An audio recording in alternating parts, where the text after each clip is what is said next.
तेरे इश्क में पागल हो गया दीवाना तेरा रे सच होते हो ከሞዴሉንግ ዓለም ወደ ፊልም ዓለም በድንገት ቢገባ በመልኩ በውበቱ ሴቶች ነፍሳቸውን የሚሰጡት ምርጥ አክተር መሆን ቻለ። तुझे हमेशा चाहूं बस चाहूं मैं चाहूं तेरा दीवाना በአስደናቂ ትወናው ናሽናል አዋርድ መሸለም የቻለ ምርጥ ተዋናይ በስራው ተመልካቹን በአጭር ጊዜ ውስጥ አፍቃሪው ማድረጉ ቀሎታል የተባለ ነው። खैरात बढ़ रहा है यहाँ पार्टी का टिकट चाहिए सुना नहीं था तूने उस दिन जब तू नौटंकी दिखा रहा था अपने बैंड वालों के साथ आजाद नगर से राष्ट्रवादी पार्टी के उम्मीदवार जीवन कुमार ይህንን ሰምታችኋል? ኒውዮርክ ውስጥ የትወና ኮርስ ወስዶ ከመጣም በኋላ ቦሊውድ ውስጥ ገብቶ በሰራው ፊልም ወይም በትወና ብቃቱ ከቦሊውድ ያገኘው የኮተት ስራ ነው የሚል መልስ ነበረ። फौज ने तुम्हें और मुझे दिया ही क्या? उन आदमी लोग को मारा जिससे मेरा कोई वास्ता नहीं था, लेकिन आर्मी ने कहा ठीक है तो ठीक था कौन वो सब जो हमने किया। ኤንስ ታውቃላችሁ? ቦሊውድ ውስጥ በጣም የሚወራላቸውና የሚያምሩ ጥንድ የሚባሉት ሪቲክ ሮሽንና ሱዛን ሮሽን የፍቻቸው ምክንያት እሱ ነው እንደተባለ ሰምታችኋል? छाया है जो दिल पे क्या नशा है ऐसा लग रहा ኤንስ ታውቃላችሁ? ለጓደኛው ለሻሩክ ካን ምርጥ ምክር ነው ብሎ የመከረው ነገር ከሻሩክ ጋር መልሶ ጠላት እንዳረገው የዛም ምላሹን እራሱ እንደተሸከመስ ሰምታችኋል? किसने सोचा था ये भी दिन देखने को मिलेगा। मैं इस कंपनी में 10 साल से काम कर रहा हूँ आप सभी लोग मुझे करीब से जानते हैं आपको क्या लगता है ግን ለምንድን ነው ይሄ ምስኪንና አሳዛኝ መልክ ያለው አክተር ህይወቱ በደርዘን የሚቆጠሩ አነጋጋሪ ነገሮች የታጨቀበት? እነዚህንና ከህይወቱ ጋር የተያዙ ሌሎች ያልተወሩ ነገሮችን ለማየት እንሞክራለን በዛሬ ቪዲዮ። ቆይታችሁን ከኛ ጋር ብቻ አድርጉ። ሰላም ጤና ይስጥልን ቤተሰቦች፣ ይህ ቦሊውድ ፕሮፋይል የተሰኘው ፕሮግራም ነው። የቦሊውድ ተዋናዮችን ያሳለፉትን ውጣ ውረድና ችግሮችን አንድ ላይ በጥናት የምናቀርብበት ቦሊውድ ፕሮፋይል የተሰኘው ፕሮግራም መጀመሩ ነው። ቪዲዮን ላይክ አድርጋችሁ መጀመር አትርሱ። እንዲሁም ያላችሁን ሀሳብ አስተያየት በኮሜንት አስቀምጡ። በተጨማሪም ለቤቱ አዲስ የሆናችሁ ሰብስክራይብ ወደ ፕሮግራሙ እንግባ። तुझे हमेशा चाहूं बस चाहूं मैं चाहूं तेरा दीवाना ውድ ቤተሰቦች ቀደም ብዬ ባወራሁት እንግዲህ ተረድታችኋል ስለማን እንደምናወራ። የቦሊውዱ ሆት ኤንድ ሃንድሰም የሚባለው አክተር አርጁን ራምፓል ነው። चलिए बाहर गेट पर ड्यूटी कीजिए यहाँ जरूरत नहीं खाकी वर्दी सुनाई नहीं पड़ा आपको कहा ना बाहर निकले। አርጁን ራምፓል የተወለደው ኖቬምበር 26 1972 ዓመተ ምህረት መድ ፐርዴስ የሚባለው አካባቢ ጀሜልፑር የሚባለው ሰፈር ላይ ነው። አባቱ አመር ሲንግ ራምፓል አንድ ሲክስ ሲሆን እናቱ ደግሞ የዘር ሐረጓ ከደች የሚመዘዝ ነው። አያቱ ጉሩዲያል ራምፓል አንድ ኢንጂነር የነበረ ሲሆን በጊዜውም ህንድ ከእንግሊዝ ጋር በሚደረግ የነጻነት ጦርነት ላይ መሳሪያዎችን በማቀበልና በማደስ በጣም ትልቅ አስተዋጽኦ የነበረው ግለሰብ ነው አያቱ። እንዲሁም ዝነኛው አክትረስ ኪም ሸርማ የቅርብ ዘመዱ ናት። አርጁን ራምፓል ገና በልጅነቱ እናትና አባቱ የተለያዩበት ሲሆን እናቱም ወደ ማሃራሽትራ ለመኖር ጉዟን አደረገች። በመቀጠልም እዛው ሙምባይ ውስጥ ሴንት ፓትሪክ ስኩል ማስተማር ጀመረች። አርጁን ራምፓልም እድሜው ለትምህርት ሲደርስ እዛው ነው ትምህርቱን የተከታተለው። አርጁን ራምፓል ትንሽ ከፍ ማለት ሲጀምር ቁመቱ፣ ውበቱ፣ የሰውነት ቅርጹ በጣም ብዙ አስተያየት እየተሰጠው እሱም ድፍረትን እያገኘ መጣ። ቀድሞም ሲሰማ የነበረው ብዙ ነገር ስላለ ልክ ኮሌጅ እንደጨረሰም ወደ ሞዴሊንግ ልሞክር ብሎ እድሉን ሞከረ። अपने आगे ना पीछे ना कोई ऊपर नीचे रोने वाला ሙከራውም ስኬትን አገኘና አርጁን ራምፓል በአጭር ጊዜ ውስጥ በጣም ትልልቅ የሚባሉ ብዙ የሞዴሊንግ አሳይመንቶችን ማግኘት ጀመረ። በፍጥነትም አገሪቱ ላይ ያሉ ከሚባሉ ቶፕ ሞዴሎች ተርታ የሚጠራ ግለሰብ መሆን ቻለ። በዛውም በሞዴሊንግ ስራው በሰዓቱ ውድ የሚባሉ ሱፎችን፣ ሰዓቶችን፣ ጫማዎችን በላይ የተለያዩ ማስታወቂያዎችን መስራት ጀመረ። እንዲሁም ለመጋዚኖች፣ ለመጽሔቶችም የከቨር ፎቶ መውጣት ጀመረ። ከዛማ በፍጥነት ሱፐር ሞዴል መሆን ቻለ። እንደሚባለው ከሆነ ሞዴሊንግ ለመስራት ወይም ደግሞ የሞዴሊንግ ፎቶ እየተቀረጸ በነበረበት ሰዓት ላይ እየተነሳ በነበረበት ሰዓት ላይ ሲኒማቶግራፈር የሆነው አሾክ ሜህታና ሻንትኑ ሾሬ የሚባሉት ሁለቱ አርጁን ራምፓልን ልብ ብለው አዩት። ሁለቱም ደግሞ አንድ ላይ በመሆን ከሲኒማቶግራፈር ወጣ ብለው የፊልም ፕሮዳክሽን ስራ ለመሞከር እድላቸውን ለመሞከር እያሰቡ የነበረበት ሰዓት ነበር ያዩት። ሁለቱም ደግሞ ቀደም ብለው ያገኙት ስክሪፕት ስለነበረ ከስክሪፕቱ አኳያ ሲያዩት የአርጁን ፐርሶናሊቲው ማች ያደርጋል ብለው አመኑ። በዛም የተነሳ የፕሮዳክሽናቸው የመጀመሪያ ፊልም የሆኑትን ስራዎች ከአርጁን ጋር ለመጀመር ወሰኑ። ከዛም በፍጥነት አርጁንን ያስፈረሙት ሲሆን ሁለቱም ፊልሞች ደግሞ ሞክሽና ጀር የተባሉ ናቸው። ቢሆንም ግን አርጁን ራምፓል ቀድሞ ኒውዮርክ ውስጥ የያዘው አሳይመንት ስለነበረ እሱን መጨረስ ነበረበት። በዛውም ወደ ትወና ዓለም ከመግባቱ በፊት ኒውዮርክ በሄደበት አሳይመንቱን ጨርሶ ሲመጣ ኮርስ መውሰድ ፈልጎ ነበር። በመቀጠልም ለፕሮዲውሰሮቹ ያላቸው የ1 ዓመት ጊዜ እንዲሰጡት ጠየቀ። እነሱም በዚህ ተስማምተው ፍቃድ ሰጡት። በአመቱም ከኒውዮርክ የአክቲንግ ኮርሱን ዲግሪ ተቀብሎ የመጣ ቢሆንም ግን በራሱ በትወና ላይ ያን ያህል በራስ መተማመን ወይም ኮንፊደንስ ሊኖር አልቻለም። ስለዚህ ለትንሽ ጊዜ ሙምባይ ውስጥ አክቲንግ ክላስና እንዲሁም ዳንስም ጨምሮ አብሮ ተማረ። በእርግጥ አርጁን መጀመሪያ ከፈረመው ስራ አኳያ ሞክሽ በተሰኘው ፊልም ወደ ቦሊውድ የመጀመሪያ ስራው አድርጎ ይገባል ተብሎ ይጠበቅ ነበር። ግን በድንገት ፕያር ኢሽቅ ኦር ሞሀበት የተሰኘ ፊልም ሲጠየቅ እሱ ፈረመና ወደ ቦሊውድ በፍጥነት በዚህ ፊልም መቀላቀል ቻለ።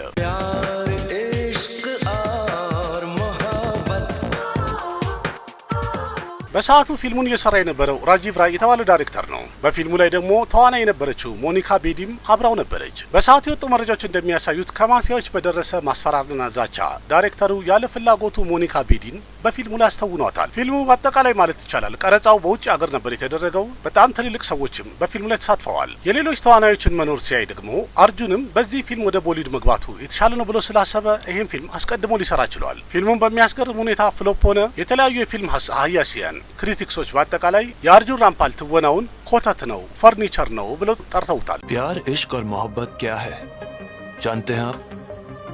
इट्स अ डेंजरस गेम बहुत ही कॉम्प्लिकेटेड सब्जेक्ट है ये। ከዛም በኋላም አርጁን ሁሉም ነገር ተገለጸለት። አንድ ሰው ቆንጆ መልክ ስላለው ፊልም ሊያገኝ ይችላል እንጂ ፊልሙን ስኬታማ ለማድረግ ትወና መቻሉ እጅግ በጣም አስፈላጊ መሆኑን ቀድሞ ተረዳው። ከዛም በተጨማሪ የፊልም ምርጫ በቀጣይ የሚሰሩ ስራዎችን ትክክለኛ አቅጣጫ ሊጠቁም እንደሚችልም የተረዳበት ጊዜ ሆነ። በመቀጠልም ሞክሽ የተሰኘው ፊልም ለእይታ በቃ። እሱም ቦክስ ኦፊስ ላይ ምንም ለውጥ አልፈጠረም የተባለ ፊልም ነው። በመቀጠል ደግሞ ሶስተኛ ፊልሙ ዲዋናፐን የተሰኘው ፊልም ለእይታ የበቃ ሲሆን ፊልሙ ላይ አብራ የተወነችው ቆንጆዋ አክትረስ ዲያ ሚርዛ ነበረች። በሚገርም ሁኔታ ይሄ ፊልምም አቀባበሉ በጣም የወረደ ነው፣ ወይም ለአርጁን ምንም አልጠቀመውም የተባለ ፊልም ነው።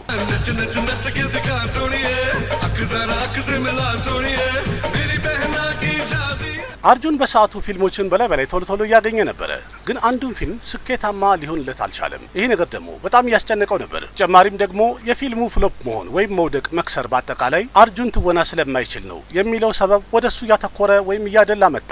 በመቀጠል የሰራው አርጁን አንኬ የተሰኘ ፊልም ነበረ። ፊልሙ ቦክስ ኦፊስ ላይ ያን ያህል አመርቂ ባይሆንም አቬሬጅ ሆኖ ነው ያለፈው። ቢሆንም ግን በፊልሙ ላይ የተወኑት ብዙ አክተሮች ስለሆኑ እንዲሁም ደግሞ አሚታብ በቸንና አክሼ ኩማር የመሰሉ ተዋናዮች ስለነበሩበት የፊልሙ ክሬዲት ወይም ደግሞ ስኬት ለአርጁን ሊሆን አልቻለም። काहे को रोता है रे? हाँ, हमने कोशिश तो की ना। क्या होगा? फिर से अपनी अपनी जिंदगी जीने लगेंगे। ከዛ ቀጥሎም አርጁን የሰራው ፊልም ፕሪቲ ዚንታ ማሂማ ቾድሪና ሬካ ያሉበት ዲል ሄ ቱማራ የተሰኘው ፊልም ላይ የመስራት እድል አጋጠመው። ይሄ ፊልምም ልክ እንደ መጀመሪያዎቹ የተለየ ነገር ሊፈጥርለት አልቻለም ወይም ምንም ለውጥ አላመጣም የተባለ ፊልም ሆነ። በመቀጠልም አርጁን ራምፓል በዚህ አልቆመም። ወደፊትም ሄዶ ሚስ ወርልድ የነበረችው አሽዋሪያ ራይ ከሷ ጋር አብሮ አንድ ፊልም መስራት ቻለ። ያ ፊልምም ዲል ካ ሪሽታ የተሰኘው ፊልም ነው።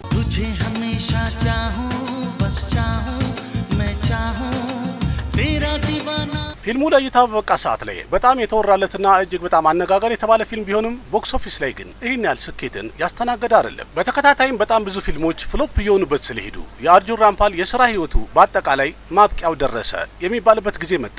እንዲያውም እያንዳንዱ ፊልሙ ፍሎፕ ከሆነ በኋላ የፊልም ክሪቲክሶች ወይም ሀያሲያን የሚሉት አርጁን ራምፓል ከጉድ ሉክ ወይም ደግሞ ከመልኩ በስተቀር ምንም ነገር የለውም፣ እንዲያውም ተጨማሪ ዩኤስፒ ምንም ነገር ስለሌለው ጥረት አያደርግም ብለው ማለት ጀመሩ። በእርግጥ የፊልም ምርጫ ላይም አርጁን የተሳሳተ ምርጫ መርጧል። ለዛም ደግሞ ትልቅ ምሳሌ የሚሆነው ሀምራዝ የሚለው ፊልም ላይ የአክሼ ከናን ሮል እንዲተውን መጀመሪያ ሲጠየቅ እምቢ ብሎ ነበር። ግን መጀመሪያ ማወቅ ያለባችሁ አርጁን ራምፓል ወደ ቦሊውድ ከመግባቱ በፊት የረጅም ጊዜ ጓደኛውን እንዲሁም ሱፐር ሞዴል የነበረችውን መሂር ጄሲያን በ1998 ዓመተ ምህረት አግብቷት ነበር። መሄር በእርግጥ በ1986 ዓመተ ምህረት ሚስ ኢንዲያ ኮንቴስትን አሸንፋ ነበር። እንዲሁም በዛ ዓመት ሚስ ዩኒቨርስ ውድድር ላይ ህንድን ወክላ ተሳትፋ ነበር። ከዛም መሄርና አርጁን ሁለት ሴት ልጆች ወልደዋል። እነሱም ማሂካና ማሂራ ብለው ስም አውጥተውላቸዋል። መሄርም አርጁን በስራው ምንም አልሳካ ሲለው ስላየች ቤቱን የመቆጣጠር ወይም ሙሉ ኃላፊነቱን በራሷ ላይ አደረገች። ምክንያቱም አርጁን ምንም ነገር ሳያስጨንቀው ስራው ላይ ትኩረት አድርጎ እንዲሰራ በሚል ትብብሯን፣ ድጋፏን በደንብ አሳይተዋለች። አርጁንም በዛው ቀጥሎ ከ2001 እስከ 2006 ዓመተ ምህረት ድረስ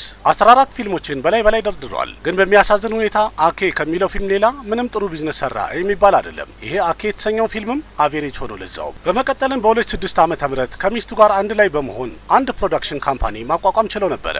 የካምፓኒውም ስም ቼዚንግ ገኔሽ ፊልምስ ብለው ሰይመውት ነበር። በዚህ ፕሮዳክሽን ካምፓኒ አንድ ፊልም መስራት ፈልጎ ነበር። እዛ ፊልም ላይም ራሱ እየተወነበት ነበር የሰራው። በመሃል ግን ይህን ፊልም ከመስራቱ በፊት ከረን ጆሀር ከቢያል ቪዳና ከህና የተሰኘው ፊልም ላይ አንድ ሮል እንዲሰራለት ጠየቀው። Congratulations. You're a lucky man. Thank you very Oh, much. Jay, you're never going to believe who's in town. በዚህ ፊልም ላይ አርጁን የሰራው ትንሽ ሮል ለሱ በጣም የሚጠቅመው ወይም እንደገና እንዲያንሰራራ የሚያደርገው ሆኖ ተገኘ። እንደሚባለው ከሆነ ይሄን ፊልም ከሰራ በኋላ ቦሊውድ ላይ አሪፍ የሚባሉት ሰዎች ያሉበት ሰርክል ላይ መቀላቀል ቻለ። እንዲያውም ከሻሩክ ካን ጋርም በጣም ምርጥ ጓደኛ ሆኖ አብሮ መዝለቅ ቻለ ተብሏል። ጓደኝነቱን በጣም እንደጠቀመው ደግሞ የሚያረጋግጠው ወደ ስራውም ትልቅ ተጽዕኖ እንደፈጠረለት የሚያረጋግጠው በቀጣይ ሻሩክ ካን የሰራው ዶን የተሰኘው ፊልም ላይ አርጁን ራምፓል ሊታይ ችሏል። विजय, अगर तुम नहीं होते तो न जाने आज। वैसे तुम्हें इस रिस्क की इतनी जरूरत क्यों? बस इतना समझ लो कि जिस मुसीबत में मैं फंसा हूँ उससे निकलने का रास्ता ये डिस्क। ዶን ፊልምን በመስራቱ አርጁን በጣም ተጠቅሟል። እንዲያውም ለሱ ለስራ ህይወቱ አንድ ተርኒንግ ፖይንት መሆን ችሏል። በዚህ ፊልም ላይም ያሳየው የትወና ብቃትን ክሪቲክሶች በድጋሚ እንዲያደንቁት እንጂ እንዲነቅፉት አላረጋቸውም። በመቀጠልም መጀመሪያ ሊሰራ የነበረው በራሱ ፕሮዳክሽን ካምፓኒ የወጣው ICU የተሰኘው ፊልም ለእይታ በቃ።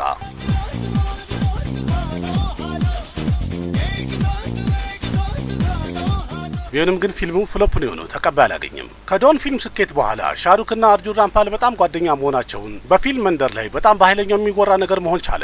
የአርጁን ሚስት መሄርም የሻሩክ ሚስት ጎሪ የእሷ ሰርክል ላይ ተቀላቅላ አብራ መሆን ቻለች። እዛ ሰርክል ውስጥ የሪቲክ ሚስት ሱዛንም ነበረች። በዚህም ምክንያት አርጁን ከሱዛን ጋር ጥሩ ጓደኛ መሆን ቻለ። ያም ጓደኝነት ደግሞ ከጊዜ ጋር ጠለቅ እያለ ሄደ። በመቀጠልም በ2007 ዓ.ም ለእይታ የበቃው ኦም ሻንቲዮም የተሰኘው ፊልም ላይ ሻሩክ የራሱ ፊልም ስለሆነ አርጁን ራምፓል እንዲተውንለት እድል ሰጠው። በእርግጥ እዚህ ፊልም ላይ አርጁን የነበረው ሮል አንድ ኔጌቲቭ ወይም ደግሞ ቪለን ሮል ነበረ። ቢሆንም ግን በትወናው እጅግ በጣም ተደንቋል ወይም ተጨብጭቦለታል የተባለ ትወና ነው ያሳየው። इस इंडस्ट्री का सबसे बड़ा आदमी बनने का ख्वाब, और अब ये ख्वाब इतना बड़ा हो चुका है कि तुम्हारा भरोसा टूट सकता है, लेकिन ये ख्वाब नहीं। You're hurting me, Mukesh. No, you're hurting me.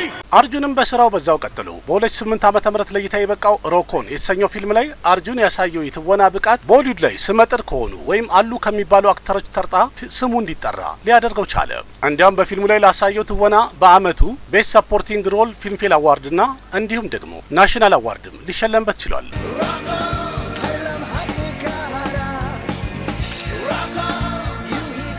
ከዛም በኋላ ሚዲያ ላይ የወጡትን ነገሮች እኒ ከተባለ IPL የክሪኬት ጨዋታ በነበረበት ሰዓት ላይ ሻሩክም አንድ ቲም እንዳለው የታወቀ ነው። KKRK የተሰኘው ነው። ኮልካታ ናይት ራይደርስ የተሰኘ ክሪኬት ቡድን እንዳለው የታወቀ ነው። ስለዚህ አርጁን ራምፓል ከካምፓኒው ጋር ወይም ደግሞ IPL እና የሱን ካምፓኒ አንድ ላይ በማድረግ ናይት ፓርቲ የምሽት ፓርቲዎችን ኦርጋናይዝ የማድረግ ስራ ጀመረ ወይም ኮንትራት ተፈራረመ። እንደተባለው ከሆነ በተከታታይ 55 ፓርቲዎችን ኦርጋናይዝ ለማድረግ ከሻሩክ ቡድን ጋር አንድ ፊርማ የተፈራረሙ ሲሆን ለስራውም አርጁን ራምፓል ያገኘው 250 ሚሊዮን የህንድ ሩፒ ነው፣ ወደ 3 ሚሊዮን ዶላር ማለት ነው። በኮንትራቱ መሰረት IPL ቡድን ወይም ደግሞ የክሪኬት ቡድኑ ጨዋታ ባለው ሰዓት ላይ ማታ ላይ የሚደረገውን ፓርቲ ሆስት የሚያደርገው የሚመራው አርጁን ራምፓል እንዲሆን ነበረ። በየምሽቱ የሚደረገው ፓርቲ ላይ ደግሞ ናሽናልም ኢንተርናሽናልም በሀገር ውስጥም በውጪም የተለያዩ ሞዴሎች ይመጣሉ። የተለያየ ፋሽን ሾው ይደረጋል፣ ይዘጋጃል። ትንሽ ምሽት ከቀጠለ በኋላ ይሄ ፓርቲ በመጠጥና በሴቶች መጫወቻና የተሳሳተ ነገር መስሪያ ነው በሚል ስሙ እየጠፋ ሄደ። ከዛም በኋላማ በየሚዲያው ነገሩ ተቀጣጠለ፣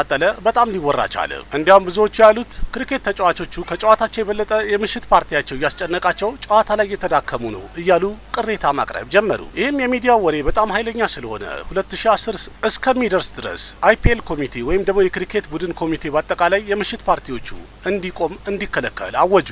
እንደሚባለው ከሆነ ልክ ይሄ ምሽት ፓርቲው ከተከለከለ በኋላ አርጁን ራምፓል በድጋሚ ከሚስቱ ጋር አንድ ላይ በመሆን አንድ ሬስቶራንት ከፈተ። ያም ስኬታማ ሆኖልታል። በመቀጠልም አርጁን ራምፓል ሁለት ስኬታማ ፊልሞች ለእይታ በቁ። እነሱም ሃውስፉል እና ዊ አር ፋሚሊ የተሰኙት ናቸው። በመቀጠልም በ2011 ዓ.ም የሻሩክ ካን ሆም ፕሮዳክሽን ፊልም የሆነው ወይም የሬድ ቺል ኢንተርቴንመንት ፊልም የሆነው ራቫን የሚለው ፊልም ላይ መተወን ቻለ። በፊልሙ ላይም በድጋሚ ቪለን ሆኖ ነው የሰራው። You're late, जीवा। थोड़ा और लेट हो जाते तो लूसिफर। በሰዓቱ የወጡ መረጃዎችን መለስ ብለን ስናይ ይሄ ፊልም ከተሰራ በኋላ ሻሩክና አርጁን ራምፓል ጓደኝነታቸው እየቀዘቀዘ ሄደዋል ተብሏል። ለጉዳዩ ቅርበት ያላቸው ሰዎች እንዳሉት በዚህ ፊልም ላይ ፕሪያንካ ቾፕራም አንድ ካሚዮ ሮል ነበራት። ስለዚህ ፊልሙ ለእይታ በበቃ ሰዓትም አርጁን ራምፓል ቅሬታ አቅርቦ ነበር በሻሩክ ላይ። ያለውም የኔን ሮሎች ቀንሶ የፕሪያንካ ሮልን ሰፋ አድርጎታል ብሎ ቅሬታውን ተናግሮ ነበር። በሰዓቱ ደግሞ ልክ ይሄ ፊልም ለእይታ በበቃ ሰዓት ላይ ሻሩክና ፕሪያንካ ሁለቱ የፍቅር ግንኙነት ጀምረዋል እየተባለ በጣም በኃይለኛው እየተወራ የነበረበት ሰዓት ነበር። ከዛም በኋላ እንደተባለው ከሆነ አርጁን ራምፓል ለሻሩክ የመከረው ከፕሪያንካ ራቅ በል ትዳርህን ጠበቅ አድርግ ብሎታል ተብሏል። ይሄ ንግግሩ ደግሞ ሻሩክ ስላልተመቸው በዛ የተነሳ በሻሩክና በአርጁን ራምፓል መሀል ያለው ዝምድና እየሻከረ ሄደ። በዛ መሀልም ይሄ ነገር ገና በረደ ሳይባል ደግሞ ሪቲክና ሱዛን የመፋታታቸው ነገር በጣም በኃይለኛው የተወራ ባለ ሰዓት ተጠያቂው አርጁን ነው ተባለ። በሰዓቱ የወጡ መረጃዎችን ብናይ አርጁንና ሱዛን በጣም ተቀራርበው ተመቻችተው ስለነበረ ከባሏ ተለይታ ወይም ተፋታ ከአርጁን ራምፓል ጋር መኖር ፈልጋ ነው ፍቺ የጠየቀችው ተብሎ ነበር። በአንድ በኩል ከሻሩክ ጋር ጠላት ሆናል፣ በሌላ በኩል ደግሞ ሪቲክም ቆርጭሞበታል፣ ጥርስ ነክሶበታል። ስለዚህ ሚዲያው በአጠቃላይ የአርጁን ውድቀት ላይ ሁለቱ ተባብረው ነው የጣሉት ብለው ከማሳበብ ወደ ኋላ አላሉም። የአርጁንም በጣም አንሰራርቶ እያማረ እየተስተካከለ የሄደው የስራ ህይወቱ በአጠቃላይ በድጋሚ ወደ ነበረበት ወደ ፍሎፖ ዓለም እንዲገባ አረገው። शायद मैं तुम्हारे बारे में गलत हूं, शायद स्लीव्स फोल्ड करो। शायद जब तब में मेरा फोन गिरा उससे तुम्हारा कोई लेना देना नहीं था। ከትንሽ ቆይታ በኋላም አርጁን በሌላ ጉዳይ ተከሷል የሚል ወሬ መጣ። እሱም በክፍያ ዙሪያ ነው ተብሏል። እሱም የሬስቶራንቱን ክራይ ለ2 ዓመት አልከፈለም የሚል ክስ ሲሆን ለዛውም ያልተከፈለው ክፍያ የተባለው 20 ሚሊዮን የህንድ ሩፒ ነው ወይም $340,000 አካባቢ ማለት ነው። ይሄም ቀዝቀዝ ሳይል ደግሞ በድጋሚ የተወራበት ባንክ ረብቶናል ወይም ደግሞ ከባንክ ተበድሮ ያልከፈለው ብርም አለ አጭበርብረዋል የሚልም ወሬ ተነሳ። የህይወቱ ችግር ወይም ደግሞ እንደዚህ ትርምስምስ ማለት በቀላሉ እንደዚህም አልተፋታውም፣ ወደ ግል ህይወቱም ሊገባበት ችሏል። አርጁንም ከዚችም ከዛችም ጋር የፍቅር ግንኙነት አለው የሚለው ወሬ በጣም ስላሰላቻት መሄርም ወይም ባለቤቱ ተሰላችታ በ2015 ዓ.ም ፍቺ ሰጥተዋለች። ከፈታችሁ በኋላም እሷ ራሷን ችላ ብቻዋን መኖር ጀመረች። ከዛ በኋላ አርጁን የሰራቸውን ፊልሞች ብናይ ሰትየገር እና ሮይ የመሰሉ ብዙ አክተሮችን ብዙ ተዋናዮችን ያቀፉ ፊልሞች ለእይታ በቅተዋል። በእርግጥ ፊልሞቹም ቦክስ ኦፊስ ላይ ይህን ያህል ስኬታማ የነበሩ አይደሉ። ከዛም በመቀጠል በራሱ ሆም ፕሮዳክሽን ካምፓኒ ዳዲ የተሰኘ ፊልም ሰራ። የፊልሙ ይዘትም አንድ ባዮፒክ ነበረ። ታሪኩንም ራሱ የጻፈው ነበረ። ይሄ ፊልምም ቦክስ ኦፊስ ላይ በአፍጢሙ ተደፋ። ስለዚህ ለፊልሙ አርጁን ያወጣው ገንዘብ በአጠቃላይ ገደል ገባ፣ ከሰረ። गैंग से दुश्मनी ले रहे थे, ये दोस्ती के लिए काम करने के बाद बात करेंगे।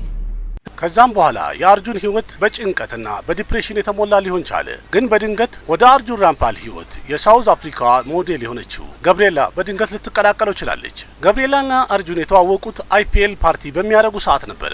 በዛ ሰዓትም ሁለቱ ጥሩ ጓደኛ ሆነው ስለነበረ በመጨረሻም ጓደኛዋን አስታውሳ ልትመጣ ችላለች። ከዛም በኋላ ሁለቱም መፋቀራቸውን ወይ ዴት እንደተደራረጉ መረጃዎች እየወጣ ሄደ። ከዛ በመቀጠል ሁለቱ አንድ ቤት ውስጥ እስከ መኖርም ደርሰዋል ተብሏል። እንደሚባለው ከሆነ አርጁንና መሄር ከመፋታታቸው በፊት ገብርኤላ በ2019 የአርጁንን ልጅ ወልዳ ነበር ተብሏል። እነዚህ ሁለቱ ጥንዶች በዛው ቀጥለውም ጁላይ 2023 ላይ ሁለተኛ ወንድ ልጃቸውንም ወልደዋል። ግን በሚገርም ሁኔታ እስካሁን ድረስ ተጋብተናል የሚል መረጃ የላቸውም፣ ወይም ለመጋባታቸው ባለትዳር ለመሆናቸው ምንም መረጃ የለም። ችግር የማይለቀው አርጁን ከአንዱ ቀና አልኩ ሲል አንዱ እየኮረኮመው በ2019 በድጋሚ ክፍያ አልከፈልክም የሚል ክስ ተመሰረተበት። በእርግጥ ይሄኛው ጉዳይ ከባንክ የተበደረው 10 ሚሊዮን የህንድ ሩፒ ነበረ። ያንን በተሰጠው ጊዜ መክፈል ስላልቻለ የተከሰሰው ክስ ነበረ።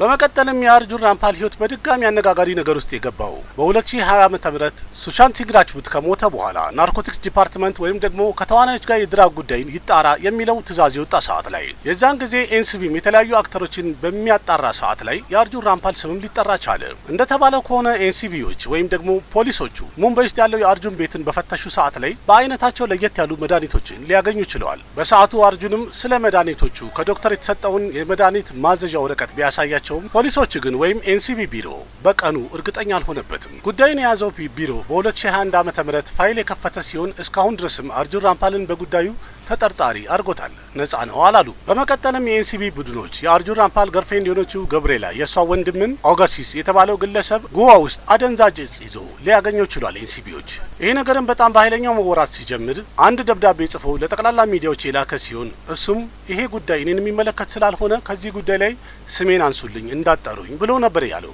ከዛ በኋላ ፊልም ሰራ ቢባልም ለመጨረሻ ጊዜ የታየው የከንግና ራናውት ፊልም የሆነው ዳከር የሚለው ፊልም ላይ ነበር። ይህም ቦክስ ኦፊስ ላይ በሚያስጠላ ሁኔታ ፍሎፕ የሆነ የከሰረ ፊልም ነበረ። በቀጣይ ደግሞ አባስ መስታን የሚሰሩት አንድ ፊልም አለ። እዛ ፊልም ላይ አርጁን ራምፓል ይገባል እየተባለ እየተወራ ነው ያለው። በእርግጥ ቀደም ብሎ የወጣው ከቪዲት ጃምባል ጋር አብሮ የሰራው ክራክ የተሰኘው ፊልም እሱም ልክ እንደዛው ፍሎፕ ሆኖ ነው ያለፈው። ይህ ሁሉ ነገር ከታየ በኋላ አባስ መስታን የያዙትን ፕሮጀክት ያሰሩታል የሚለው አሁንም ጥያቄ ውስጥ ነው። ምን ትላላችሁ እናንተ? ከሻሩክና ከሪቲክ ጋር በመጣላቱ ነው አርጁን ራምፓል ፊልም ማግኘት ያቆመው ነው ወይስ አርጁን የግልና የስራ ህይወቱን ሁለቱን ባላንስ ማድረግ ስላልቻለ ከዛ በተጨማሪም ደግሞ የተሳሳቱ ውሳኔዎችን አስቦና ተረጋግቶ መወሰን ባለመቻሉ እነዛ ውሳኔዎች የስራ ህይወቱን አበላሹበት ትላላችሁ? ከዚህ ሁሉ ነገር ውስጥ እስቲ እናንተ የታያችሁ የተገለጠላችሁን ጥፋቱ በኮሜንት አጫውቱኝ እስቲ። አርጁን በእርግጥ ዛሬ ላይ በጣም የሚያስጠላ ጊዜን እያሳለፈ ቢሆንም ግን ቦሊውድ ላይ እጅግ በጣም ከፍተኛ አቅም ያላቸውና ሊሰራበት ሊጠቀምበት አልቻሉም ከሚባሉ አክተሮች ተርታ የሚጠራ አንድ ምርጥ ተዋናይ ነው። होना था सो हुआ इस तरह अपने आप को दोष देने से या कोसने से कोई फायदा नहीं እኔም በአርጁን ራምፓል ዙሪያ ያዘጋጀሁትን ቪዲዮ ሳጠናቀቅ ለቀጣይ ፕሮጀክቶቹ በአጠቃላይ እንደ በፊቱ ፍሎፕ ሳይሆን ስኬትን እየተመኘሁኝ በተሻለ ስራ በድጋሚ ካምባክ አድርጎ ተሳክቶለት እናየዋለን የሚል ግምት አለኝ። ውድ ቤተሰቦች ስለ አርጁን ራምፓል እንግዲህ ብዙ ነገር አንስተን ተጫውተናል። ከዚህ መሃል የረሳሁት የዘለልኩት ያለፍኩት እናንተ የምታውቁት ነገር ካለ በኮሜንት እንድጨምሩልኝ ጋብዛችኋለሁ። ቪዲዮ ላይክ አድርጋችሁ ማለፍ እንዳትረሱ። ያላችሁን ሀሳብ አስተያየት በኮሜንት አጫውቱን። እንዲሁም ለቤቱ አዲስ ሆናችሁ ሰብስክራይብ አድርጉ። ከዛ በተጨማሪም ለጓደኞቻችሁ ሼር በማድረግ ቤተሰብ እንዲሆኑ ወይም ደግሞ እዚህ መሳተፍ እንዲችሉ ጋብዟቸው። ምክንያቱም እኛ እዚህ ከቦሊውድ ጋር የተያዙ በጣም ብዙ ነገሮችን እያወራን እየተጫወትን ያለ ነው። እነሱም መጥተው ይቀላቀሉ። ለነበረን ቆይታ በጣም አመሰግናለሁ። እኔ አቅራቢያችሁ ቃሲም መካ ነበርኩኝ። በሌላ ቪዲዮ በድጋሚ እስከምንገናኝ ደህና ሁኑ። ባባይ።